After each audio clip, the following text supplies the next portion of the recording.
আসসালামু আলাইকুম রহমতুল্লাহ। কি অবস্থা সবার, কেমন আছেন? আশা করি সবাই ভালো আছেন।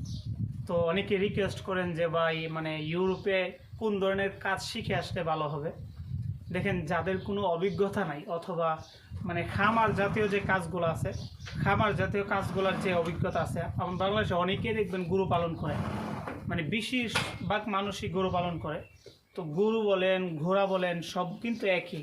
এখানে আমার পিছনে দেখা গেছে খড়কুটা রাখা আছে, শুধু খড়কুটা দেওয়া হয়, তাদের মলমূত্রগুলো পরিষ্কার করা হয়। এটা একটা গোড়ার খামার, আমার বাসার পাশেই একটা গোড়ার খামার আছে।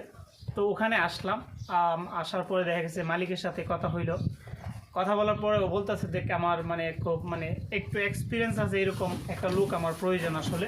আয়সা পড়ো, ভয় পাইছি। তো আসলে আমি ঘোড়াটা বই পাইছিলাম, যার জন্য ঘোড়ার কাছ থেকে সরে আসছি।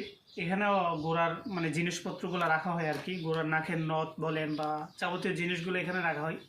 তো যেটা বলছিলাম, যারা আসলে আমার রিকোয়েস্ট করেন যে ভাই ইউরোপে কোন ধরনের কাজ শিক্ষা আসলে বা অভিজ্ঞতা নিয়ে আসলে ভালো হইব, তাদের জন্য ভিডিওটা আর কি। আসলে দেখেন, তেমন কোনো এক্সপিরিয়েন্সের প্রয়োজন নাই। বাংলাদেশে যারা মনে করেন যে মোটামুটি কাজ করছে আর কি, গরুর খামার বা ঘোড়ার খামার বলেন, যাই বলেন, খামারের কাজ যারা করছে তারাই পারবে এই কাজগুলো। মালিকের সাথে কথা হচ্ছিল আর কি, কথায় কথায় মালিককে বলতেছে যে যদি একটু এক্সপিরিয়েন্স থাকে তাইলে আমার এনাফ। কাজগুলা কি দেখেন, সাধারণ কাজগুলা, ডিউটি একবারে মজার ডিউটি, স্যালারিও খুব ভালো। আপনি বাংলাদেশে খাইতে সাইরে সব কিছু বাদ দিয়ে দেখা গেছে 1,00,000 টাকার বেশি পাঠাইতে পারবেন দেশে। ডিউটি নেই, একবারে সহজ ডিউটি বলতে পারেন, সারাদিন বৈশা থাকা আর কি, এরকম। তো এটা হচ্ছে কথা। যারা আসলে বলেন যে রেস্টুরেন্টে কাজ শিখে আসতে হবে কিনা বা বিভিন্ন ধরনের টেকনোলজির যে কাজগুলা, ওগুলো আসলে যারা নিয়ে আসতে চান বা শিখে আসতে চান, তাদের জন্য আজকে ভিডিওটা। সাধারণভাবে আপনি কোনো কাজ জানলেও চালিয়ে নিতে পারবেন, এটাই হচ্ছে ইউরোপ।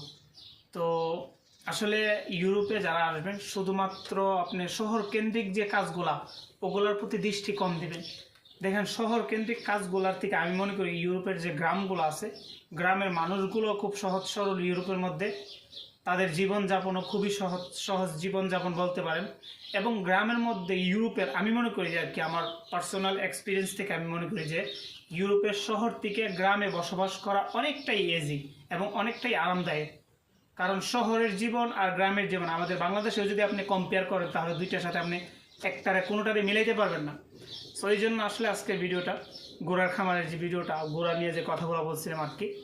তো আপনারা যদি এখানে আয়সা যে কোনো একটা খামারেও কাজ করেন, বাংলাদেশে খুব মোটা অঙ্কের একটা অ্যামাউন্ট প্রতি মাসে বাড়াইতে পারবেন, এতে কোনো সন্দেহ নেই। তো তাদের জন্য এই ভিডিওটা, যারা আসলে আমাকে রিকোয়েস্ট করেন যে ভাই কী কাজ শিখে আসবো ইউরোপে বা কী কাজের চাহিদা আছে ইউরোপের মধ্যে, আজকের ভিডিওটা শুধুমাত্র তাদের জন্য। আশা করি ভিডিওটা আপনাদের কাছে ভালো লাগবে।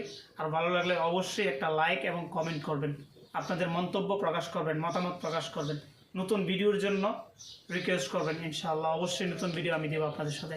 আল্লাহ হাফিজ।